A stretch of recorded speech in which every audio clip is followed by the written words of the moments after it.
Almanya'da Türk olmak bir defa hem kolay hem zor. Buradaki gençler diyelim yaşam savaşı veriyorlar. İşsizlik sorunu var, yabancılık sorunu var, okul sorunu var. Türkleri geri planda alıyorlar. Türkiye'ye gittiğim zaman beni küçümsüyorlar. Hor gözle bakıyorlar. Bunlar nasılsa Almancıdır. Yurt dışında çalışmışlar, bunların paraları vardır.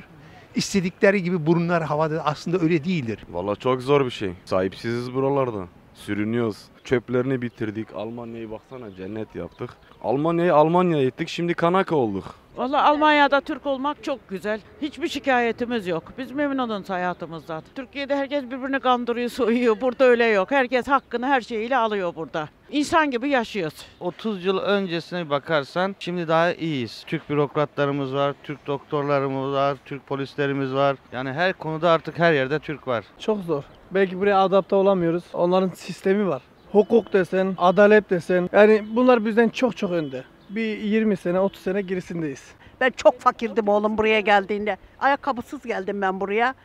Ne gördüysem burada gördüm. Buranın kültürüne alıştım. Türkiye'de küçümsüyorlar adamı. Almancı diyorlar. Türkiye'ye gidiyorsun Almancı, Almanya'ya geliyorsun Ausländer. Çocukluk yaşlarımda aslında zor geliyordu. Gerçekten zor geliyordu ama büyüdükçe ben bunun bir zenginlik olduğunu fark ettim. Türk mü hissediyorsun kendini, Alman mı dediğin zaman ben kendimi aslında dünyalı hissediyorum diyebilirim yani.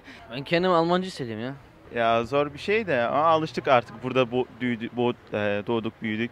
Almanlaştık aslında. Burada mesela yabancı, Türk olarak adlandırılıyorsun ama Türkiye'ye gittiğin zaman da Almancı oluyorsun. Kişilik arayışına düşüyorsun bir nevi. Sokakta Almanız, evde Türküz, o şekilde. Vallahi ben burada doğdum.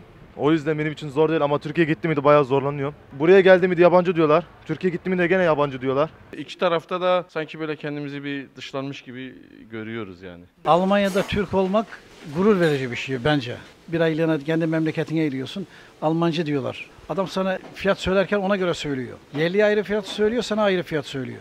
Bunu yapan bizim Türkler. Tabii bu insanın zoruna geliyor. Bak ben 22 yıldır Almanya'da yaşıyorum. Ben burada 22 yıldır bir tane Alman gencinin bir kızın arkasından baktığını görmedim. Ben bir Almanın bir kıza laf attığını da hiç görmedim. Yani bir de dersin yani Müslüman, Hristiyan dersin. Türkiye'de maalesef sokağa çıktığı zaman bir kız gece 9'da 10'da rahat rahat gezemez bence. Yani. Bence burada Türkiye'de daha iyidir. Yani doktorlara gitmesi, mesela burada işsiz kalsan aç kalmazsın. Burası Türkiye'de daha özgür. Şu anda Türkiye'de iyi. Türkiye daha çok zor. Türkiye'de özgür değilsin. Bu da özgürsün. Aslında Türkiye'de de özgürlüğü doğru yaşadığın zaman orası da çok güzel bir ülke ama burası biraz daha rahat. Biz de tabii ki Türkiye'de yaşamak isteriz muhakkak. Herkes kendi vatanı. Ama bir atasözü vardır. Doğduğun yer değil, doyduğun yer derler ya, biz de geldik gidemedik işte öyle yani. Berlin'den Türkiye'ye selamlar.